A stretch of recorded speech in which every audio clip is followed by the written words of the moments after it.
RBI यानी कि reserve bank of India. जैसा कि आप सभी जानते हैं, जो आरबीआई यानी कि रिजर्व बैंक ऑफ इंडिया है, उसका स्थापना 1935 में की गई थी, जो हमारे बैंकों को लोन देता है, जिसके द्वारा हमारी ब्याज दरों को नियमित किया जाता है, जिसके द्वारा सभी प्रकार के पैसों के लेन देन किए जाते हैं, जो हमारे बैंकों के ऊपर रिस्ट्रिक्शन लगाता है कि आपको किस ब्याज के ऊपर लोन देना है, ताकि वह लोन हमारी जनता को दिया जा सके।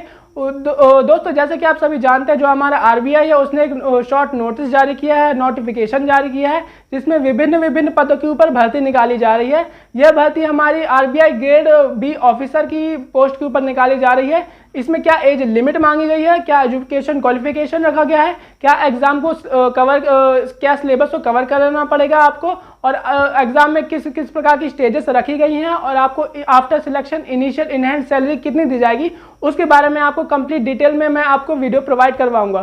तो दोस्तों, वीडियो काफ़ी इंटरेस्टिंग रहने वाला है। तो दोस्तों, मेरा नाम है हिमांशु केवट और आप देख रहे हैं जॉब्स अड्डा। चलिए चलते हैं ऑफिशियल नोटिफिकेशन की तरफ। तो दोस्तों, हम आ चुके हैं आरबीआई की ऑफिशियल नोटिफिकेशन के ऊपर। चलिए हम बात कर लेते हैं कि आरबीआई ग्रेड बी ऑफिसर की ऑफिशियल नोटिफिकेशन में क्या क्या चीज़ बताई गई हैं। एज लिमिट, एजुकेशन क्वालिफिकेशन और एग्ज़ाम सिलेबस और एग्ज़ाम की फ़ीस के बारे में क्या क्या चीज़ यहाँ बताई गई है। चलिए यहाँ पास देख लेते हैं। चलिए यहाँ सबसे पहले देख लेते हैं इंपॉर्टेंट इंस्ट्रक्शंस के बारे में। सबसे पहले हम बात कर लेते हैं इसकी जो ऑनलाइन एप्लीकेशन की जो डेट रहने वाली है, कब से कब तक रहने वाली है, आपकी जो फॉर्म की स्टार्टिंग डेट है वो कब है, और फॉर्म की जो अंतिम डेट है वो कब तक रहने वाली है, उसके बारे में सबसे पहले हम लोग जान लेते हैं।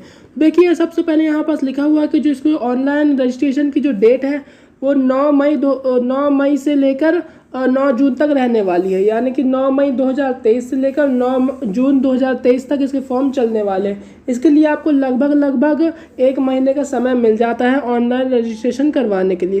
तो देखिए, यहाँ पर हम बात कर लेते हैं इसमें कौन कौन सी पोस्ट निकली हुई है। जैसे इसमें ऑफिसर इन ग्रेड बी की इसमें पोस्ट निकली हुई है, जिसमें जो आपका फेस 1 होगा, जिसमें ऑनलाइन एग्जामिनेशन होगा, जो कि आपका 9 तारीख को होगा, 9 जुलाई को होगा। यहाँ पर एग्ज़ाम की डेट्स के बारे में सब कुछ बता दिया गया है, किस किस पोस्ट के लिए आपकी जो डेट रखी गई है वो क्या रखी गई है फेस 1 के थ्रू, और जो आपका पेपर 1, 2, 3 होने वाला उसमें आपकी कौन कौन सी डेट रखी गई है, और जो आपकी ऑफिसर ग्रेड बी को DERP है उसमें क्या डेट रखी गई है फेस 1, फेस 2 के लिए। चलिए वहाँ बात कर लेते हैं officer in grade B general के बारे में। तो फेस 1 ऑनलाइन एग्जामिनेशन इसका जो होने वाला है वो 9 जुलाई को होने वाला है 2023 को, और उसके करीबन 21 दिन के बाद जुलाई 30 को आपका फेस 2 होगा, जिसमें पेपर 1, 2 और 3 लिए जाएंगे, जो कि 30 जुलाई 2023 को होने वाला है। यदि आप ऑफिसर ग्रेड बी DEPR के अंतर्गत फॉर्म भरते हैं, DPR की पोस्ट के ऊपर फॉर्म भरते हैं, तो आपका जो पेपर होगा फेस 1 जो होगा वो 16 जुलाई में होगा, और जो आपका फेस 2 होगा वो सितंबर 2023 मतलब 2 सितंबर 2023 में आपका फेज 2 कंडक्ट करवाया जाएगा। यही अगर DSIM की पोस्ट के बारे में बात कर ले तो उसके जो फेज 1 होगा वो 16 जुलाई को होगा, और फेज 2 होगा वो 19 अगस्त को होने वाला है। चलिए हम बात कर लेते हैं कि बाकी की चीज़ों के बारे में क्या बताया गया है। देखिए, यहाँ पर कुछ इंस्ट्रक्शन के बारे में बताया गया है। जैसे कि आप सभी जानते हैं, मोबाइल फ़ोन या फिर किसी प्रकार की इलेक्ट्रॉनिक डिवाइस ले जाना एग्ज़ाम के सेंटर में पूरी तरीके से बैन होता है। तो आप ऐसी गलती मत कीजिएगा, ताकि आपको किसी प्रकार से एग्ज़ाम देने से वंचित ना किया जाए। यही देख लीजिए, सबसे पहले बात कर लेते हैं एग्ज़ाम जो यहाँ डिटेल नोटिस जारी किया गया है, जिसमें हम सबसे पहले बात कर लेते हैं कि किस जो आपकी पोस्ट रखी गई है वो कितनी पोस्ट रखी गई हैं, और ऑफिसर की जो रैंक है आपकी किस किस जैसे कि आपकी जनरल हो गई और DEPR हो गई, DSIM हो गई, उसमें आपकी किस किस पोस्ट कितनी पोस्ट रखी गई है। सर चलिए सबसे पहले बात कर लेते हैं अनरिजर्व कैटेगरी के बारे में। इसमें आपकी 109 पोस्ट रखी गई है, जिसमें आपकी शेड्यूल्ड कास्ट यानी कि SC में 25 पोस्ट, SC में 17 पोस्ट और OBC में 22 पोस्ट रखी गई है, और EWS में 22 पोस्ट रखी गई है। यही ओवरऑल अगर बात कर ले तो सबसे ज़्यादा पोस्ट इसी में रखी गई है, जो कि हमारा officer in grade B general के अंतर्गत आता है। इसमें टोटल नंबर ऑफ पोस्ट 222 रखी गई है। तो ऑफिसर ग्रेड बी जनरल के अंतर्गत 222 पोस्ट रखी गई है। जो हमारा सेकंड आता है ऑफिसर ग्रेड बी DEPR, उसके अंतर्गत टोटल 38 पोस्ट रखी गई है, और जो हमारा थर्ड है officer in grade B DSIM, उसमें टोटल 31 पोस्ट रखी गई है। अगर टोटल नंबर ऑफ पोस्ट के बारे में बात कर ले तो 291 पोस्ट रखी गई है, जो अपने आप में एक काफ़ी अच्छी वैकेंसी है। चलिए हम बात कर लेते हैं बाकी की चीज़ों के बारे में। जैसे कि आप सभी जानते हैं यहाँ पास कुछ गाइडलाइंस दे रखी है। जैसे कि आप SC ST और OBC के कैंडिडेट हैं तो उसके लिए कुछ गाइडलाइंस यहाँ पास दे रखी है, जैसे कि आप यहाँ पास देख सकते हैं। बाकी की चीज़ों के बारे में हम बात कर लेते हैं कि इसमें क्या क्या चीज़ और बताया गया है। यहाँ पास सीनियरिटी और बाकी की चीज़ों में बताया गया। हम नीचे आते हैं ऑफिशियल नोटिफिकेशन में और देखते हैं क्या क्या चीज़ बताया गया है। सबसे पहले हम इसकी देखिए बात कर लेते हैं एज लिमिट के बारे में कि इसमें एज लिमिट क्या रखी गई है।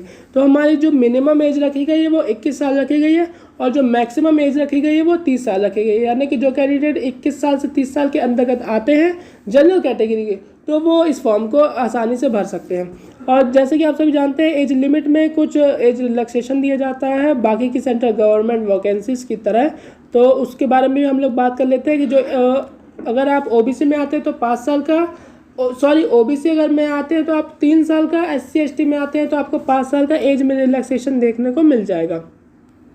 यहाँ बात कर लेते हैं एजुकेशन क्वालिफिकेशन के बारे में। तो देखिए फ्रेंड्स, इसका जो एजुकेशन क्वालिफिकेशन है वो एक ओवरऑल के तौर पर रखा गया है। जैसे कि हम बात कर लें इसमें जो एजुकेशन क्वालिफिकेशन रखा गया है, यदि आपके पास ग्रेजुएशन की डिग्री है या फिर आपके पास ग्रेजुएशन के इक्विवेलेंट कोई भी डिग्री है, या तो आपके पास ग्रेजुएशन है या तो फिर ग्रेजुएशन के इक्विवेलेंट कोई डिग्री है या फिर आपके पास पोस्ट ग्रेजुएशन लेवल की कोई डिग्री है, तो आपको इस फॉर्म को भरने में कोई किसी प्रकार की दिक्कत नहीं आएगी। आप सभी पोस्ट के लिए फॉर्म को भर सकते हैं। जैसे कि आप सभी जानते हैं 10th 12th इसमें नहीं मांगा गया है, आपके पास ग्रेजुएशन और पोस्ट ग्रेजुएशन की डिग्री ही होनी चाहिए, तभी आप ग्रेड B ऑफिसर की पोस्ट के लिए अप्लाई कर पाएंगे। देखिए फ्रेंड्स, बाकी की चीज़ों के बारे में बात कर लेते हैं। जैसे कि इसमें बताया गया है परसेंटेज ऑफ मार्क्स के बारे में, ये उतना इम्पोर्टेंट नहीं है। बाकी मैं नीचे आता हूँ तो बाकी चीज़ों के बारे में बात कर लेते हैं। देखिए फ्रेंड्स, यहाँ बात कर लेते हैं ऑनलाइन एग्जामिनेशन सेंटर्स के बारे में।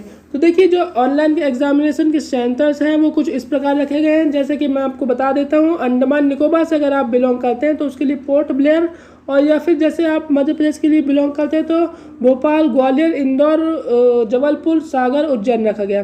देखिए फ्रेंड्स, अगर मैं आपको ओवरऑल सेंटर्स के बारे में बताऊं तो जैसे आप अगर मध्य प्रदेश से बिलोंग करते हैं तो उसमें आपको 5 सेंटर्स देखने को मिल जाएंगे। मेजरली क्या होता है कि आपको स्टेट की कैपिटल में ही सेंटर्स देखने को मिलता है, लेकिन आप इस फॉर्म में बाकी के जितने भी जो आपके घर के पास सेंटर्स हो आपको वहाँ पर एग्जामिनेशन देने का मौका मिल जाएगा, जो आपके लिए काफ़ी सुविधाजनक रहने वाला है।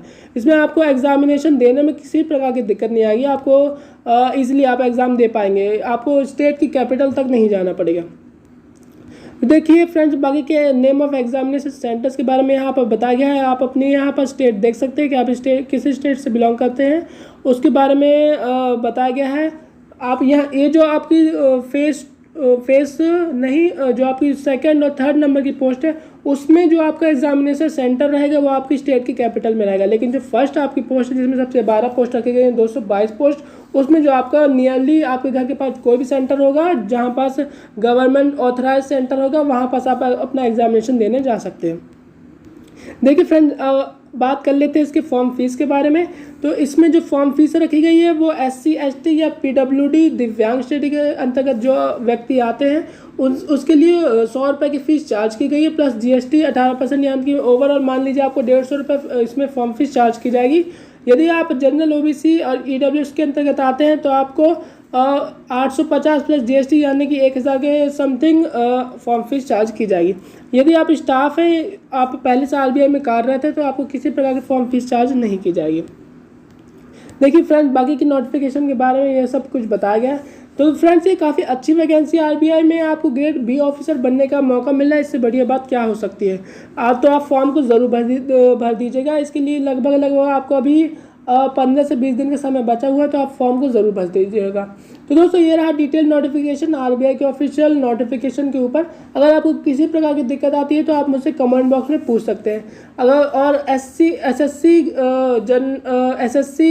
रेलवे PSC और UPSC से रिलेटेड सभी प्रकार की सरकारी गवर्नमेंट जॉब से रिलेटेड एडमिट कार्ड, वैकेंसी के अपडेट्स और रिजल्ट से जुड़ी हुई सभी प्रकार की जानकारी पाने के लिए चैनल को सब्सक्राइब कीजिएगा। चलिए दोस्तों, मिलते हैं नेक्स्ट वीडियो में नेक्स्ट अपडेट में।